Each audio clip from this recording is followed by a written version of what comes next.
शांत हूँ, जिनके गुणों के गान में हे वर्धमान महान विचरे हमारे।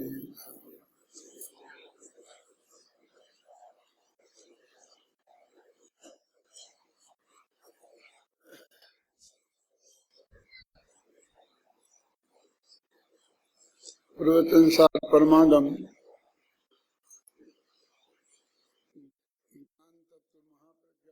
ज्ञान तत्व प्रज्ञापन महाधिकार, उसके अंतर्गत शुभ परिणामाधिकार चल रहा है। और उसमें 80वीं गाथा, जिसमें मोह के नाश का उपाय बताया गया है।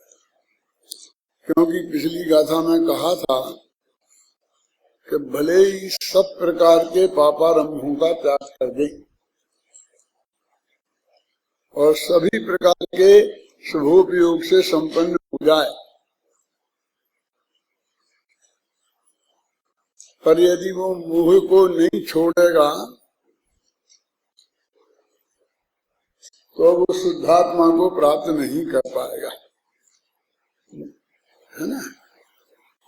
तो शुद्धात्मा को मोह को नहीं छोड़ेगा, ये जो बात बताई थी शुद्धात्मा को कि मोह को कैसे छोड़ें, पूछना चाहिए ना। तो वो अब गाथा बता रहा है।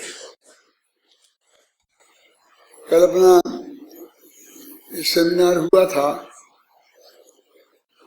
सल्लेखना समाधि मंडल का, और सभी विद्वानों ने आगमों के प्रमाण सहित सब बातें बहुत अच्छी तरह से उल्लेख की थी।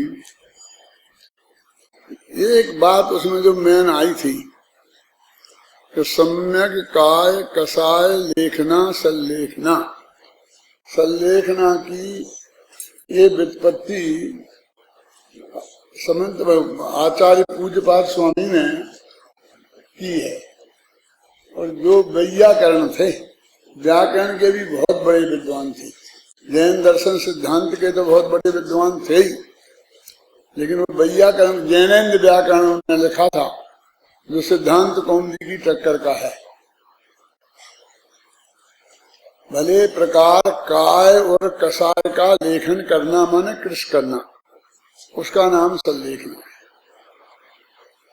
वो सब कहते हैं कसाय कम करना, कसाय कम करना, लेकिन कसाय कम वृत्ति कैसे,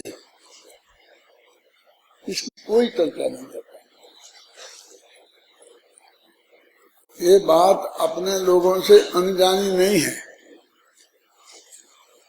बालबोध पाठमाला भाग 2 में जो कसाय का पाठ है, जो हम 4ठी क्लास के बच्चों को पढ़ाते हैं, पाठ्यक्रम में रखा है,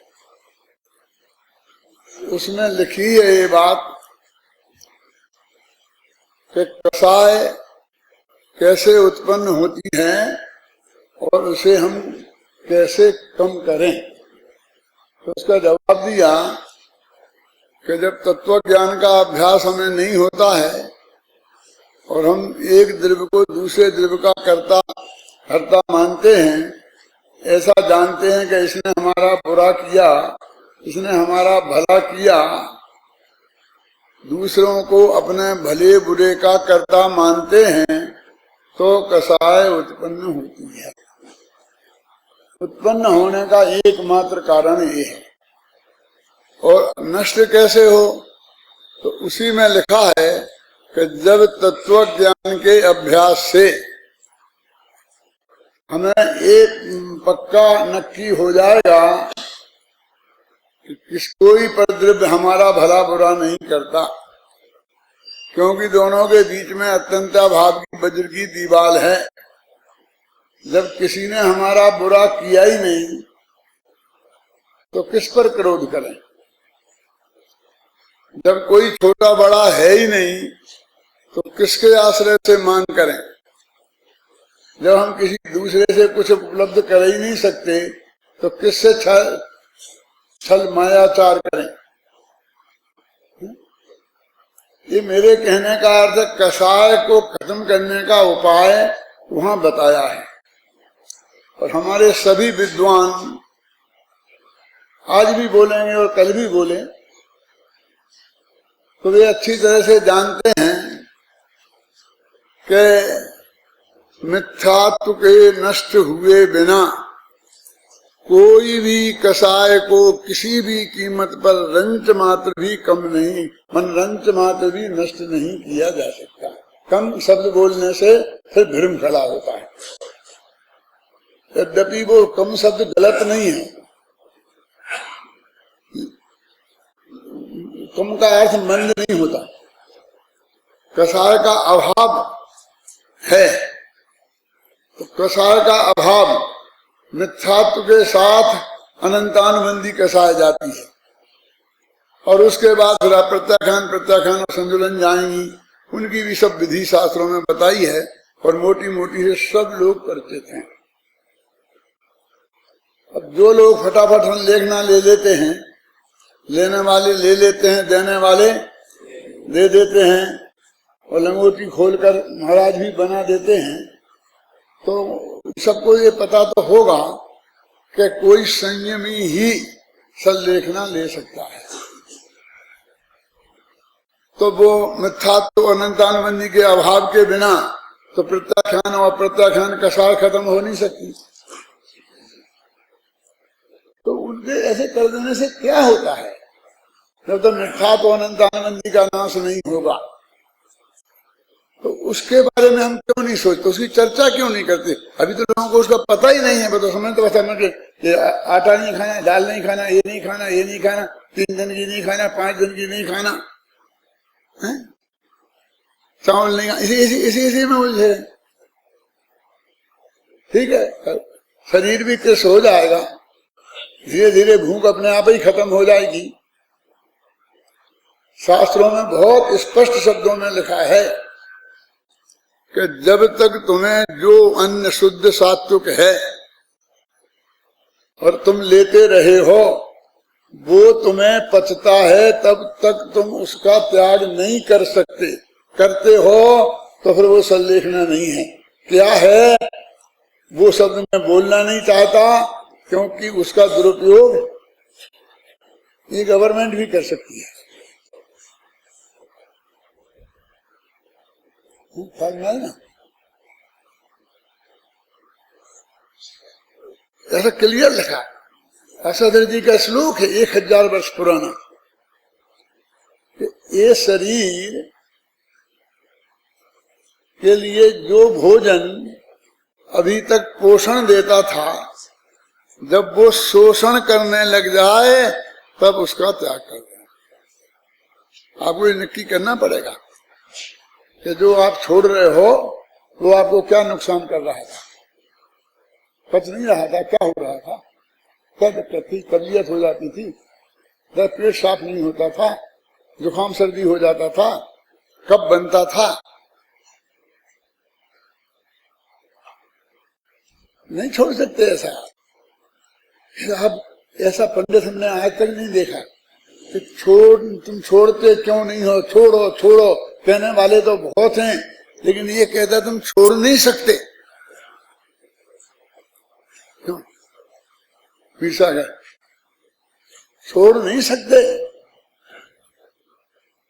मिथ्यात्व के छूटे बिना कोई कसाय छूटेगा ही नहीं। तो काय के साथ कसाय भी कम करना है ना, तो देखो कहाँ कम हो रही। अब ये तुम छोड़ते जा रहे, जो मुनियों तक छोड़ते हैं वहां तक 3 कसाय जिनकी खत्म हो गई, वो जो जिसे छोड़ते हैं तुम यहां से छोड़े जा रहे, और यहाँ कसाय मसा एक भी खत्म नहीं हुई है। ख्याल में आई ना? खत्म करने की हमने सोची ही नहीं है, हमने उसे विधि जानने की कोशिश ही नहीं की है, और हमारे प्रवक्ता विद्वान भी उसकी चर्चा ही नहीं करते।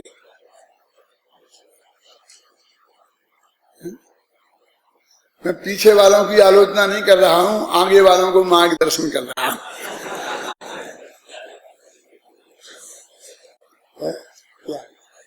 मैंने कल की गोष्ठी पूरी अक्षर सा सुनी थी। एक बात और मुझे मार्गदर्शन की कहनी है, अभी और ज्यादा बात नहीं करूंगा। जब मुझे मौका मिलेगा तब मैं बोलूंगा, लेकिन क्या बोलूंगा, कितना बोलूंगा। यदि किताब तो मेरी आपको मिल ही गई है, और यदि मुझे सुनना है संलेखना के बारे में, तो मैं 7 घंटा दिल्ली में बोला था। तो 7 घंटा के कैसेट यहाँ ऑडियो वीडियो सब मौजूद हैं। मैंने अपने ऑफिस में ऑर्डर दिया है कि जितने भी ये विद्वान प्रवक्ता हैं संलेखना पर बोलें, उन सबको एक एक सीडी भेंट स्वरूप दे दो, तो आपको मिल जाएगी यार। और बाकी लोग भी चाहें तो भी ले जा सकते हैं, और किसी को और तीव्र भाव आ जाए तो वो चाहे तो वो सबको भी बांट सकता है। इसे कौन रोकता है? क्या है, क्या खर्चा क्या आएगा? नहीं, मोटा नहीं, कुछ नहीं। मेरे ख्याल से 7 व्याख्यान एक सीडी में आ जाएंगे, और वो 20-25 रुपए की होगी बस। लाखों करोड़ों खर्च नहीं होना। और यहाँ 100-200 आदमी होंगे, परिवार देख देंगे तो कितने होंगे? मैं भी कर सकता हूँ, सबको भी कर सकता हूँ, मैंने संस्था की तरफ से भी कर सकता हूँ, लेकिन जितना विकल्प आया उतना मैंने किया। उसे सुने। और नहीं तो हमने एक इंतजाम और किया है। 1 नवंबर से वो टीवी पर संलेखना के बारे में ही प्रवचन आएंगे, करीब 15 दिन तक चलेंगे, क्योंकि रोजाना 8 घंटा करीब 25 मिनट होता है। तो 15 दिन में वो 7 घंटे हैं, तो 15-16 दिन, जितने भी दिन लगेंगे उतना दिन तक वो चलेगी। तो लोग आप उसमें सुन सकते हैं। और अब ये समस्या थी बंबई वालों को कि वहां सबके घर में टाटा स्काई था,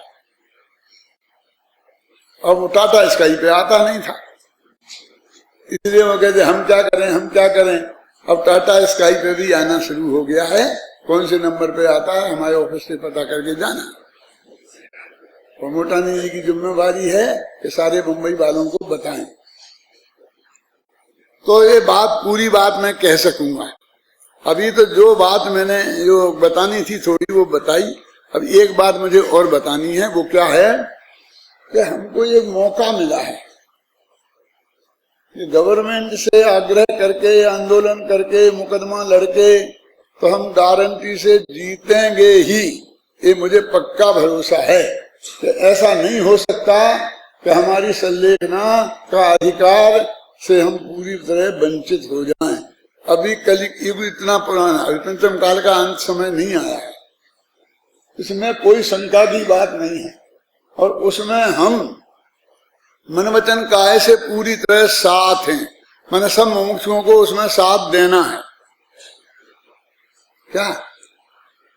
लेकिन हमको एक दूसरा काम करना है। मैं अपने विद्वानों से कहता हूँ, जितने भी यहाँ मौजूद हैं, होंगे 250-300, ये कहना चाहता हूं मैं कि ये मौका मिला है तुम्हें, तो इस पर ज्यादा बोलो। इस पर कि ये आफत हमें आई क्यों? क्योंकि भविष्य में नहीं आई। आई आफत को तो समाज के नेता निपटेंगे, और भविष्य में आफत नहीं आए ये काम आपको करना है। हम कैसे करेंगे कि ये इसलिए आई, किसी को लेना देना नहीं है कि हम घर में क्या खाते हैं और क्या नहीं खाते हैं, और कब खाते हैं और कब नहीं खाते हैं, और हमने किस दिन खाया और किस दिन नहीं खाया। आज तक तो कोई देखने आया नहीं। और लाखों गरीब लोग बेचारे बिना भोजन के मर जाते हैं, और अखबार चिल्ला चिल्ला करके बताते हैं, टीवी चैनल, कि बिना भोजन की वजह से वो मर गए। किसी जज की कान उस पर नहीं देंगे, किसी आदमी की गवर्नमेंट की चिंता उनकी नहीं हुई कि बेभूखों ना मरे। और ये 2-4 करोड़पति ने छोड़ दी हो गए एक आध दिन भोजन, तो इनकी इतनी चिंता हो गई करोड़पति भूखों न मर जाए।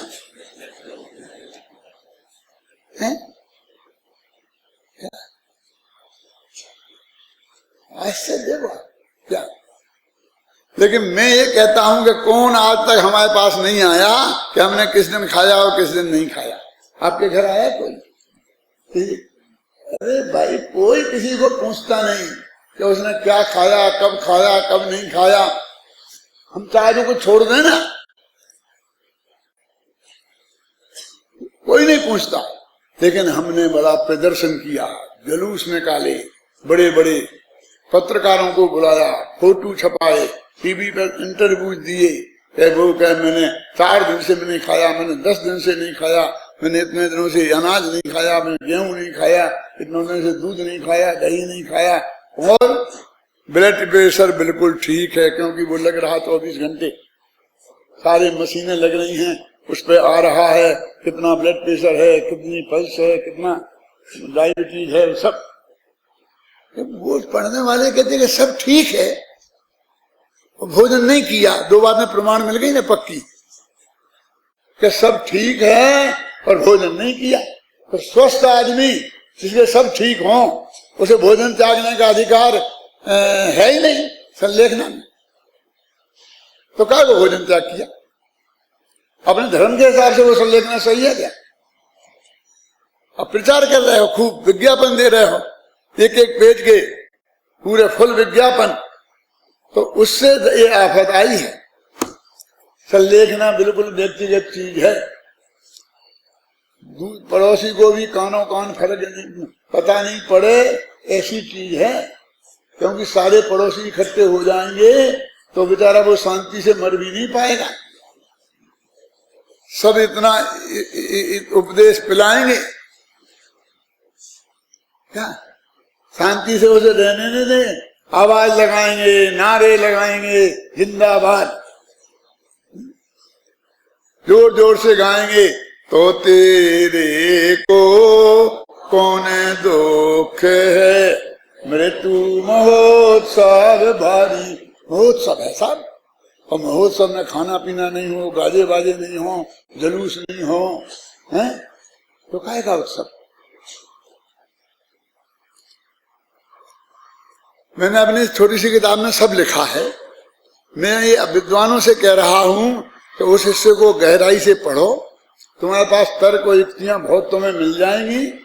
और यहाँ तुम चाहे बोलो चाहे नहीं बोलो, वो यहाँ तो मैं नहीं बोल दिया और बोल दूंगा, लेकिन गांव गांव में जाना है तो वो बात लोगों को सिखानी है कि हम एक दफे तो निपट लेंगे, अब दोबारा आफत नहीं आए, इसके लिए इस संलेखना लेने में इस विज्ञापन की प्रचार की रंचमात्र आवश्यकता नहीं है। अच्छा होता है, प्रचार होता है। किसका? जिसने संलेखना ली उसका। किसका प्रचार होता है? कि जो लेगा उसी का होगा। वो तो बेचारा घंटे 2 घंटे में अगले भव में जाने वाला है, अब उसे इस भव से क्या लेना देना है? इसमें उसका कितना अखबार में नाम निकला, कितना फोटो निकली, क्या निकली है? अच्छे हट्टे कट्टे की फोटो नहीं निकली, अब अधमरे की, रोते रोते जैसे चेहरे की। अब ये फोटो निकल के उसके निकलवाने में क्या रस है? नहीं होना चाहिए। ये चीज हम बताएं, यदि 1% भी समाज में से इस प्रवृत्ति को हम रोक सके और सही संलेखना का स्वरूप हम बता सके कि संलेखना सम्यक दर्शन के बिना नहीं होती। क्यों नहीं होती? क्योंकि 14 वृत्त बताए हैं, 12 तो वृत्त हैं, 3 अनुवृत्त नहीं, 5 अनुवृत्त, 3 गुणवृत्त, 4 शिक्षावृत्त, 12 हो गए, और 1 सम्यक दर्शन और 1 संलेखना, 14 हो गए। इन 14 के 70 अतिचार तत्वार सूत्र में, रत्नगण श्रावकाचार में, 6 डाला में, पुरुषासिद्धि उपाय में, जितना श्रावकाचार है सब में। तो बिल्कुल उन वृत्तों के साथ ही ये भी एक वृत्त है, और क्लियर लिखा है कि वो सम्मा दर्शन के बिना, ये वृत्त दूसरी प्रतिमा है और सम्मा दर्शन पहली प्रतिमा है। तो पहली के बिना दूसरी कैसी हो जाएगी? अभी तो किसी की कोई प्रतिमा नहीं है। न लोग कहते हैं तुम्हारी कोई प्रतिमा है, अभी तो नहीं है। आप कहो तो जितनी हम ले लें। कितने में आती है? स्फटिक मणि की ले लें, सोने की बनवा लें, जिसकी कहो उसकी प्रतिमा बनवा सकते हैं। ये पैसे वाले क्या नहीं कर सकते हैं? क्यों सिगरेट नहीं? अब ये सचमुच से प्रतिमा माने अर्थ नहीं आता है समझ में कि दिगंबरों में कोई प्रतिमा होती है, ये जिसका पता नहीं चला है जिसको, क्या अब वो क्या संदेह ना लेगा, क्या लेगा, क्या हरेक को लेने का अधिकार है। कितना न लिया, कितना समय दृष्टि दे, कितना क्या मेरे कहने का मतलब यह है कि अब उनसे सरकार से हमको लड़ने की ज्यादा कानूनी वकीलों ने क्या किया, ये जो धर्म का स्वरूप नहीं समझते हैं, ये सब भाषण उन्हें देने दो। पंडित लोग इस भाषण में कुछ इसकी चर्चा नहीं करेंगे, कम से कम यहाँ तो नहीं करेंगे। क्या ना विद्वत परिषद वाले ना स्नातक परिषद वाले। थोड़ी सी बात मैंने की है और मैं आज अध्यक्ष हूँ उसका, तो भी मुझे बाद में मिले कि नहीं मिले, अध्यक्ष को तो ऐसा ही होता है, जब पूरा समय खत्म हो जाता है और 5-10 मिनट लेट हो जाते हैं तब अध्यक्ष को बोलते हैं कि अब बोलो, क्या बोलो, क्या बोले, बोलो आप क्या करें। कल भैगुणा जी का ऐसा ही हुआ था ना, तो मैंने इन लोगों से कहा है कि जितने वक्ताओं को बुलवाना हो बुलवा लो, 3:30 बजे सब खत्म हो जाना चाहिए, आध घंटा मेरे लिए रिजर्व रखना अंत में। नहीं तो अध्यक्ष को ये भी अधिकार होता है कि वो सबसे पहले बोल ले।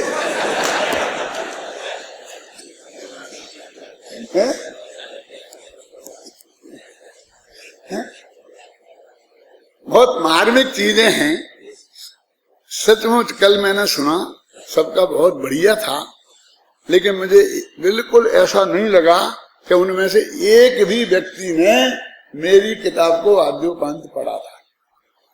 नहीं पढ़ा था, इतना पक्का मुझे उससे आइडिया हो गया, क्योंकि ऐसी बातें बोली कि जो उसमें बहुत स्पष्ट साफ साफ लिखी हैं। क्या यदि वो एक दफे पढ़ ली होती तो मेरे में इतनी अश्रद्धा नहीं है कि वो ऐसी बात बोले। उसको वो तो आगम के आधार पर लिखी है मैंने, वो स्पष्ट थी, तो उनके बारे में गलत वो कैसे आ सकते थे करना। क्या ये बातें मैं नहीं बताऊंगा ना, मुझे अभी ज्यादा याद भी नहीं है, ज्यादा लंबा लाऊं ना, अपनी 80वीं गाथा चल रही है।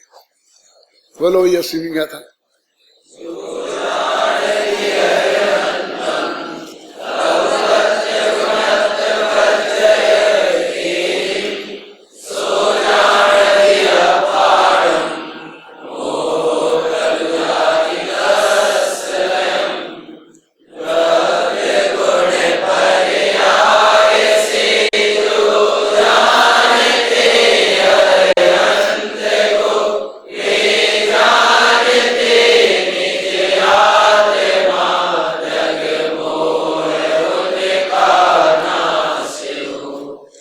इसके हेडिंग लिखा ना, ऊपर हेडिंग लिखते हैं ना गुजराती में, मथालो क्या लिखा है, अथ कथम मया विजेतव्या मोह वाहिनी।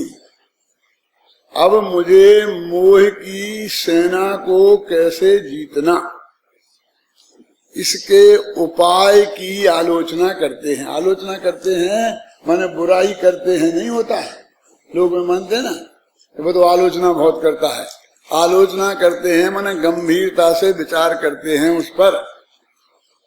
क्यों? क्योंकि पिछली गाथा के अंतिम पंक्ति पढ़ो संस्कृत की, पिछली गाथा की, अतो मया मोह वाहिनी विजयाय बद्धा कक्षेयम। अब मैंने मोह रूपी सेना को जीतने के लिए कमर कस ली है। अब ये दोनों के बीच में जो 79 है ना, 79, ये लिखा काहे को लिखा, इसे हटा दो सुनना। अब दोनों वाक्यों को एक साथ पढ़ो। क्या समझ में क्या कह रहा हूं? देखो, अब मैंने मोह की सेना को जीतने के लिए कमर कसी है, ये आई। अब इसकी अगली यह है, वो मोह की सेना कैसे जीती जाए अब इसके बारे में विचार करते हैं। मैंने कितने संधि जुड़ती है, पिछली गाथा से संधि कैसे जुड़ती है कि मोह की सेना से कैसे जीतना। तो मोह के दो भेद हैं, एक दर्शन मोह और एक चारित्र मोह। तो ये 80वीं गाथा में दर्शन मोह से तो जीतने का उपाय बताया। क्या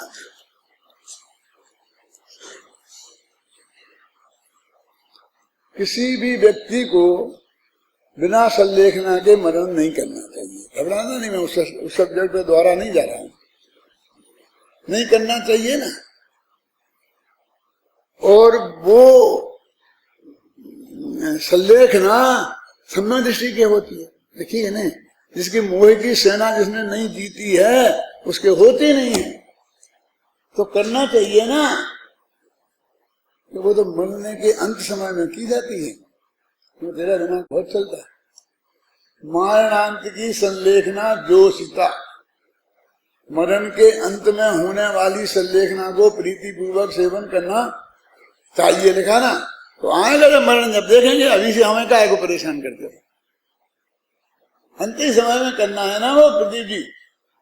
तो कहते भैया वो अंत समय में करना है, वो सम्यक दर्शन है ना, जिसके बिना वो होती नहीं है, वो पहले किया जा सकता है। वो काम अभी से निपटा लो ना, जब स्वस्थ हो बढ़िया, जब मरण लगो तब वो निपटाना। तो मरण लगे की चिंता तो अभी से कर रहे, और जो उसके पहले निपटाना जरूरी है, जिसके बिना वो होती नहीं है, उसकी बात नहीं करते। तो एक गाथा उसकी बात कर रही है। पहले 80वीं गाथा सुनो, फिर संलेखना की सुनना।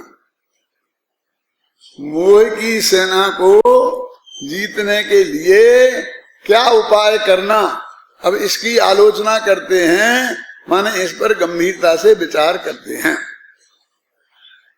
क्या बात कही कि जो अरहंत भगवान को द्रव्य गुण पर्याय से जानते हैं वे अपने आत्मा को जानते हैं, और जो अपने आत्मा को जानते हैं उनका मोह नाश को प्राप्त होता है। बिल्कुल सीधी सरल भाषा है, प्राकृत में बिल्कुल जो मैंने बोला हिंदी में भी बिल्कुल ऐसी ऐसी भाषा में लिखा है। देखो एक एक शब्द बोलूं, जो जानति अरहंतम। अब जो जानति माने जानता है, अरहंतम माने अरहंत को। फिर दब्बत गुणत्व पज्यत तेहिम, द्रव्य से गुण से और पर्याय से, द्रव्यत्व से गुणत्व से और पर्यायत्व से। सो जानति अपाणम, सो वह आत्मा को जानता है। मोह तस्य जाति लयम, उसका मोह लय लय हो जाता है, माने क्षय को प्राप्त होता है। मैंने सीधी सहायक संबंध की बात कर रहे।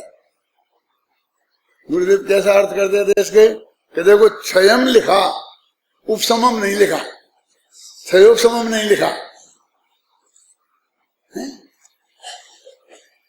ये करुणानी योग वाले के क्या बात करते हो, पहले तो सबसे उत्तम सम्मत होता है, सहायक सम्मत से पहले होता ही नहीं है कि बैठो बैठो, तुम्हें जरूरत नहीं है तुम्हारी।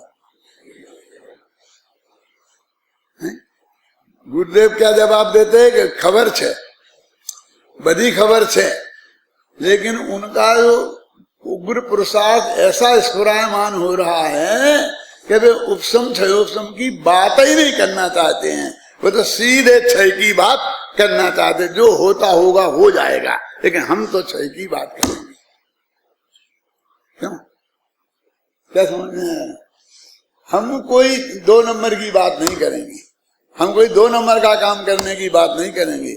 हम तो मोक्ष में जाने की बात करेंगे कि जाएंगे तो है ही नहीं, जाने तो स्वर्ग ही है, कि जाना होगा जहां जाएंगे चले जाएंगे, स्वर्ग में नरक में है, कोई बात नहीं है।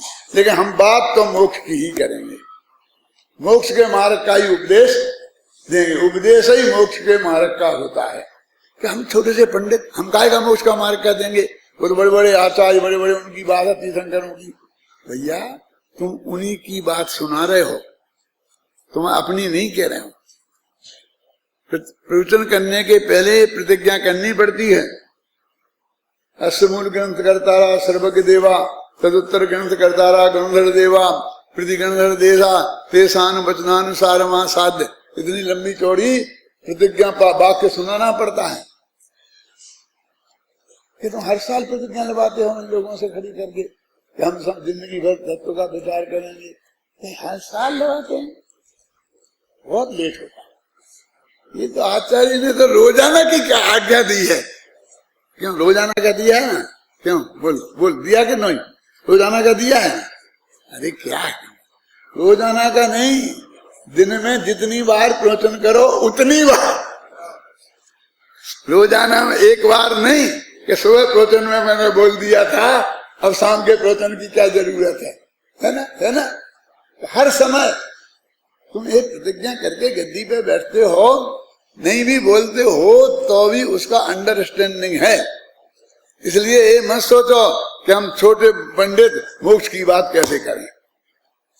तुम अपनी बात कर ही नहीं रहे, तुम अनंत परमात्मा की तरफ से बोल रहे, तुम उसके प्रतिनिधि हो, तुम्हें पता ही नहीं है तुम क्या चीज हो।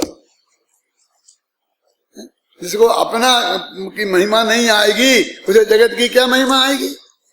जो अपने को नहीं जानेगा वो जगत को क्या जानेगा। वो तो सीधी बात कर रहे हैं, मोह का नाश कैसे होगा, क्या बताया है इसमें। पूछ लूं किसी से? नहीं पूछूंगा, क्योंकि तुम्हारे साथ मेरी भी इज्जत जाएगी। ये क्लियर लिखा है, देखो, जो जानदी अपाणम मोहो खलु जादि तस्य लयम। जो आत्मा को जानेगा उसका मोह नष्ट होगा। ये नहीं लिखा कि जो अनंत को जानेगा उसका मोह नष्ट होगा। सब यही बोलते हैं, सब यही बोलते हैं, अनंत को जानेगा मोह नष्ट होगा, अनंत को जानेगा सब। लेकिन इसमें कहाँ है? गाथा में कहाँ है? बोलो। नीचे की पंक्ति में स्पष्ट लिखा ना, कौन सा? कि जो आत्मा को जानेगा उसका मोह नष्ट हो। मोह नष्ट होगा माने सम्यक दर्शन प्राप्त होगा। ये सम्यक दर्शन प्राप्त करने की विधि है भाई साहब। हमें क्या लेने देना मोह का? हम किसी का नाश करने के लिए बैठे हैं? हमें कोई नाश नहीं करना है किसी का। कि वो तुम्हारा अपना शत्रु है कि हमारा कोई शत्रु नहीं। क्या आत्मैव आत्मना शत्रु, अपने आत्मा का हम ही शत्रु हैं। हमने ही कुछ नहीं किया, हमने ही नहीं देखा तो हमने अपना आहित किया है। तो मोह का नाश किसका होगा? जो आत्मा को जानेगा उसका। फिर ये अनंत की आड़त बीच में काहे को लगा ले आए कि भैया आत्मा को कौन जानेगा? कि जो अनंत को जानेगा। और कैसे जानेगा? द्रव्यत्व से, गुणत्व से और पर्यायत्व से जानेगा। वो उसका, समझे ना? वो उसका फल क्या है? मोह का नाश नहीं, वो तो परद्रव्य है। परद्रव्य के आश्रय से कि यहाँ मोह का नाश होता है। क्योंकि वैसे ही हमारा आत्मा है ना, तो हमें आत्मा के जानने की वो विधि है। क्यों है वो मोह की अनंत की? अभी वो अपन पूरी बात करेंगे। मैंने कहा 25 पेज लिखे हैं मैंने, हो सकता है इसी गाथा में खत्म हो जाए अपना सिलेबस। और उसके बाद फिर देवलाली में नंबर आए, क्योंकि मैं 2-4 दिन को यहाँ हूँ, तो कितना दिन में व्याख्यान कर पाऊंगा कि नहीं कर पाऊंगा। सब लोग फिर देवलाली आ जाना, करोगे मोटा नहीं सबकी व्यवस्था रहने की, बढ़िया नहीं हो तो होटल खरीदना, लेकिन किसी को तकलीफ नहीं होना चाहिए। कोई हिंदी वाला मेरे पास नहीं आना चाहिए कि हमारे ठहरने की व्यवस्था अच्छी नहीं हुई। अब आ जाना तुम सब लोग निश्चिंत होके, है ना? देखो सुनो, वो द्रव्यत्व गुणत्व पर्यायत्व से एक क्यों लिखा? इसकी क्या जरूरत है? इतना पर्याप्त नहीं था कि जो जानदी अर्हंतम सो जानदी अपाणम मोह खलु जादि तस्य लयम। ये द्रव्य गुण पर्याय से क्यों लिखा? इसलिए लिखा कि हम तो अरहंत को बहुत अच्छी तरह जानते हैं। तुम जानते हो उनमें 40 गुण होते हैं। अच्छे अच्छे नहीं जानते होंगे, और हम जानते हैं कि वो 40 गुण को अपना संभाल के रखो। हमें उनसे जानने से कुछ नहीं होगा, उनकी परीक्षा करें थोड़ी बहुत। 40 गुण में एक गुण ये भी है कि ठंडी ठंडी सुगंधित बढ़िया हवा चल रही। बोलो, भगवान सम्भूषण में विराजमान थे तो वहां शीतल मंद पवन बयार चलती थी। ये एक गुण ये भी है। एक गुण ये भी है कि जिस सिंहासन पर बैठे थे, अब वो क्या है क्या बताएं आपको, बहुत ही एकदम बेबंद सोने चांदी का रत्नों से जड़ित बना हुआ था सिंहासन, छबीदार। और जिस पेड़ के नीचे बैठे थे वो अशोक नाम का पेड़ था। उसे शोक नहीं होगा, किसी को नहीं होगा शोक। ये एक इंद्रिय है, पेड़ तो एक इंद्रिय ही होता है, उसकी तो जो दुर्दशा होगी सो होगी। कोई पेड़ अशोक नहीं हो सकता, कोई सैनी पंचेंद्रिय ही अशोक हो सकता है। एक इंद्रिय अशोक होगा।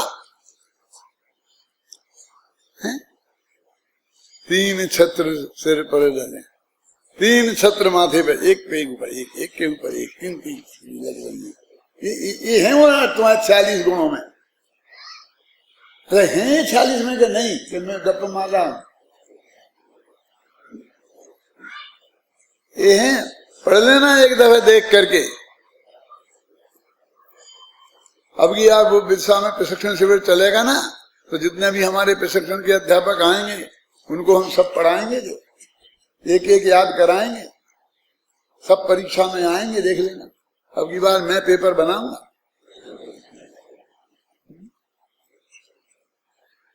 क्या ये उन गुणों में ये 8 प्रातिहार हैं। आप जानते हो 8 प्रातिहार तो कौन कौन होते हैं? वे 8 प्रातिहार भी उन 40 में हैं। अब 8 को कम करो, 4 अनंत चतुष्टय को कम करो तो फिर 34 ही रह जाते हैं। और फिर 34 में क्या है? 10 जन्म के अतिशय। जब उनका जन्म हुआ था तब कुछ ऐसी गजब की चीजें हुई थी। क्यों? तो वे अतिशय तो जन्म के हैं, तो भगवान का जन्म होता नहीं, तो अनंत का जन्म होता नहीं, तो अनंत के कैसे हो सकते हैं? और 14 देवकृत हैं। देवकृत हैं तो किसके होंगे? देवों के। जिसका जो कर्ता होता है वह उसी का होता है। लोक में ऐसा नियम है ना कि जो जिसका कर्ता होता है वह उसी का होता है। तो देवों के थे, उसमें अनंत का क्या लेना देना? अब अकेले 4 बचे, अनंत दर्शन, अनंत ज्ञान और अनंत सुख और अनंत बीज। तो ये द्रव्य पर्याय में आ जाएंगे। अभी द्रव्य की बात करेंगे, गुण की बात करेंगे तो केवल ज्ञान आ जाएगा ना, केवल दर्शन आ जाएगा ना, अनंत सुख ये भी गुण है ना, ये आ जाएंगे कि नहीं आ जाएंगे? उसमें ये आ ही जाएंगे। हमने जो कहा है कि द्रव्य गुण पर्याय से जानो, वो 40 गुणों से नहीं जानना है, 34 अतिशयों से नहीं जानना है। अतिशय जानते हो किसे बोलते हैं? सफेद झूठ को अतिशय बोलते हैं। अग्नि जलाए तो वो सही है, और नहीं जलाए तो वो अतिशय है। अब अग्नि नहीं जलाए ये सही है कि झूठ? तो सफेद झूठ है ना।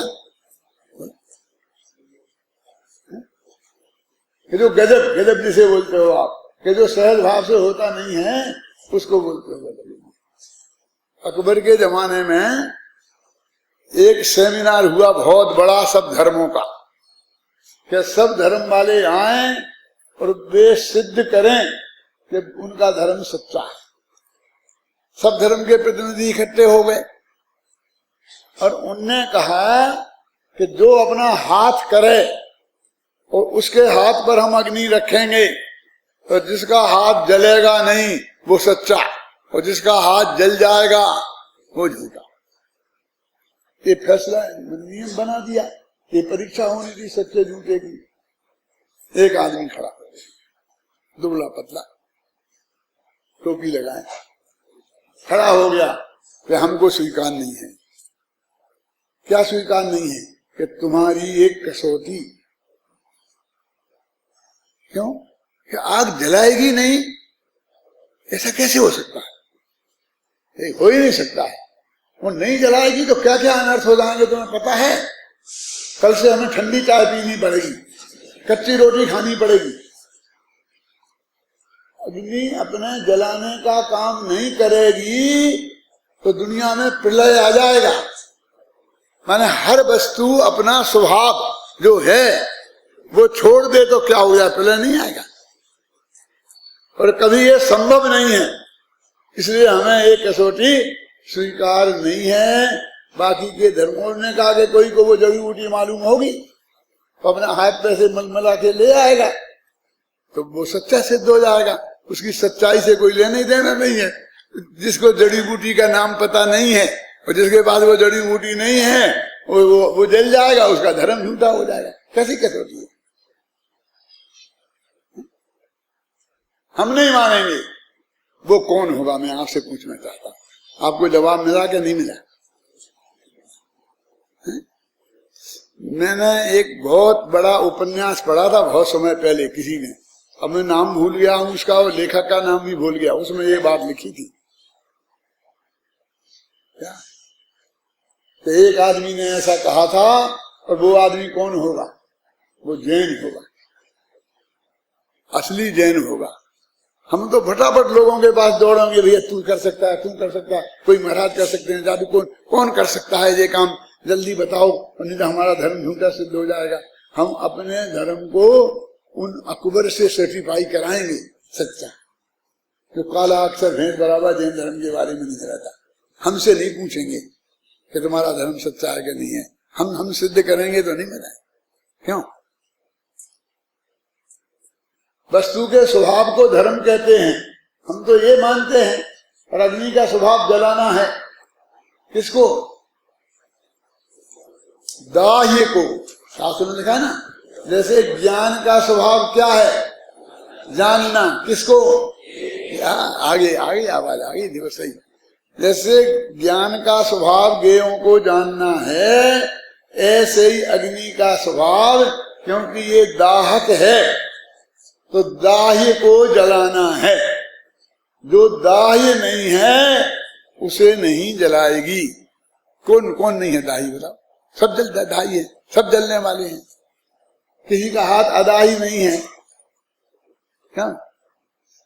ये अभ्रक अदाही है। यदि ऐसे पदार्थ इस जगत में नहीं होते कि जो अग्नि से जलते हैं तो कच्ची रोटी खानी पड़ती और सब जल जाते तो भी अनर्थ हो जाता। रेल का इंजन कैसे बनता? क्योंकि उसमें अंदर से अग्नि जलाते हैं और जिस चीज का बनाते वो जल जाती। वो अभ्रक, वो पदार्थ ऐसे हैं कि जो अग्नि जलाओ तो भी नहीं जले, तो उन्हें दाह्य नहीं कहते हैं। तो अग्नि किसको जलाती है? दाह्य को। ज्ञान किसको जानता है? तो अब लगाओ इसमें आप व्यतिरेक कि जो ज्ञेय नहीं है उसे नहीं जानेंगे। क्यों? ठीक है। अरे ऐसा कोई जगत में है ही नहीं कि जो ज्ञेय ना हो। जितने भी पदार्थ हैं वो सब उनमें ज्ञेय हैं, इसलिए वो सबको जानते हैं। ख्याल में आएंगे नहीं? तो दाही पदार्थ कौन? वो अभ्रक होगा जो वो रेल के इंजन में लगा है। नहीं, तुम्हारे घर में जो लकड़ी, कोयला, कंडा तुम जलाते हो ना, उसमें भी कुछ परमाणु दाही हैं और कुछ परमाणु अदाही हैं। जो वो राख बची रहती है ना, वो अदाही है, वो नहीं जलते हैं। वे परमाणु सब पड़े रहते हैं वहीं नीचे। वो अग्नि चाहे जितनी जलाओ, राख को जला के बता दो तुम। क्यों? कि वे अदाह्य हैं, उनको नहीं जलाएगी। तो वस्तु का स्वरूप क्या है, उनको द्रव्य गुण पर्याय से जानो। इसका मतलब ये है कि अतिशयों से नहीं जानो। जैसे मैं एक अर्थ क्या काय कर रहा हूं, क्या लेना देना, जबरदस्ती उन अतिशयों की धुनाई करने बैठ गए, लेकिन इसका अर्थ नहीं है ये। बोलो प्रदीप जी कि द्रव्य गुण पर्याय से जानो, तो हमें तो तुमने अच्छे पढ़ाए, अब अतिशय से नहीं जाने। हमारी तो सारी महिमा उन्हीं से है जो भगवान को चमत्कार नहीं बताए। हम तो भगवान को पूछने के लिए तैयार नहीं है। पारसनाथ जिनेश्वर पूजू, रविवृत के दिन माही, सुख संपत्ति बहु होए तुरत ही, आनंद मंगल गाही। कब से बोलते आ रहे हैं, रविवार के दिन कितनी दफे पूजा की है? ऐसा एक भी बचा है कि जिसने ये पूजा नहीं की हो? नहीं। वो कोई बचा होगा आज तक, तो अब नहीं बचेगा। क्या बोल रहे हैं इसका, क्या बोल रहे हैं? सब सत्य है कि पारसनाथ भगवान की रविवार के दिन पूजा करोगे, क्यों? तो सुख संपत्ति तुरंत, तत्काल सुख संपत्ति होगी, होगी तुरंत ही, देर नहीं होगी बिल्कुल भी, नो डिले। और आनंद मंगल हो जाएगा, बस खत्म। अब मेरे मन में प्रश्न आया कि पारसनाथ की करेंगे तो सब सुख संपत्ति मिलेगी, पर हमने नेमिनाथ की करी तो नहीं मिलेगी। काय को मंदिरों में इनकी मूर्ति रखी है, सब पारसनाथ पारसनाथ नहीं रखे। श्वेतांबरों ने पारसनाथ सुन लिए, उन्हें नहीं चाहिए। और मैं विदेशों में जाता हूँ, वहां दिगंबर श्वेतांबरों के मंदिर एक साथ बनते हैं, तो वहां दो प्रतिमा विराजमान करने का मौका होता है, तो एक पारसनाथ की और एक महावीर की विराजमान की जाती है। कल में आई ना, तो श्वेतांबर किसी कीमत पर महावीर को नहीं लेते, पारसनाथ को ही लेते। नक्की है, ये पक्का है। नहीं तुम गड़बड़ करोगे तो मैं बोली बोल लो, और वो किसी कीमत पर छोड़ेंगे ही नहीं। तुम्हारे पल्ले तो महावीर ही पड़ेंगे बेचारे कि जो कुछ करते नहीं है सब जगह। पारसनाथ सीनियर है ना, और महावीर जूनियर है, तो वो तो सीनियर है नहीं, वो सीनियर बनते रहते हैं। ख्याल में आई ना?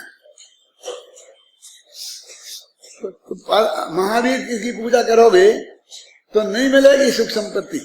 वो पारसनाथ की लिए रिजर्व है क्या?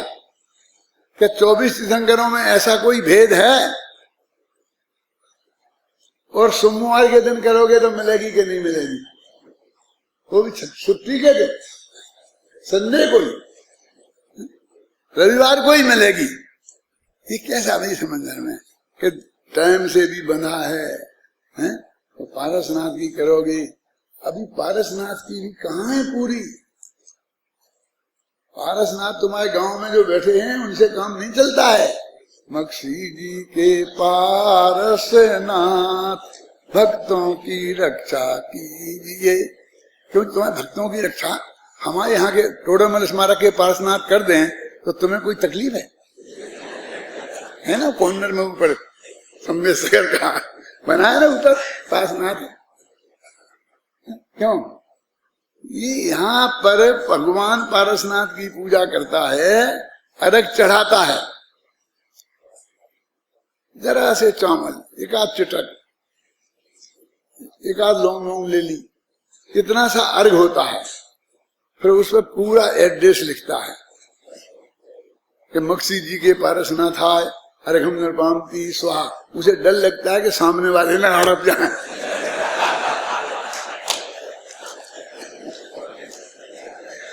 सही एड्रेस लिखो, वही पहुंचे। तो पारसनाथ में भी फर्क पड़ गया क्यों? पारसनाथ में भी फर्क पड़ गया कि नहीं पड़ गया है? यहाँ के नहीं, यहाँ के नहीं। अब देखो, ये जितने पारसनाथ पूजे और जितने झगड़े हैं वो सब पारसनाथ का। पारसनाथ को हमने रक्षा करने का डिपार्टमेंट सौंपा, रक्षा मंत्री हैं वे, समझ में आई ना? वो जितने झगड़े हैं वो पारसनाथ के तीर्थों पर हैं। मल्लीनाथ किसको चाहिए? धर्मनाथ को कौन पूछता है? ये हम मंदिर में पूजा करते हैं ना, पूजा करते हैं तो मैं भी करता हूं कभी कभी बैठ के साथ में। तो पारसनाथ, ऋषभदेव, शांतिनाथ, फलाना नाथ, मैंने कहा विमलनाथ को क्यों छोड़ दिया? करना है तो सबको करो, अरे चढ़ा दो सबको। नहीं, सबको कहां तक चढ़ाएंगे? तो मैंने कहा देखो एक चढ़ाओ ना। तो विष्णु श्री आनंद कंद सही पद जजत हरत भव बंद पावत मोक्ष मई। चला झरना 24 ही निबट गए कि नहीं निबट गए? उनको तो पारसनाथ को, उसको तो मैंने आज तक नहीं छोड़ा, छोड़ना भी मत, नहीं तो संसार में रहेगा कैसे? ये काय का अर्थ कर रहा हूं मैं प्रेमी जी? दब्बत गुणत्व पद्यते हैं, इन अतिशयों से नहीं पहचानना अनंत भगवान को, समझे ना? अतिशयों से नहीं पहचानना, द्रव्य गुण पर्याय से पहचानना। और द्रव्य में गुण आएंगे गुण तो केवल ज्ञान से पहचानना, अनंत सुख से पहचानना। इसके लिए ये बात लगाई है कि द्रव्य और गुण से पर्याय से उन्हें पहचानो। अब बाकी की चर्चा अपन कल करेंगे।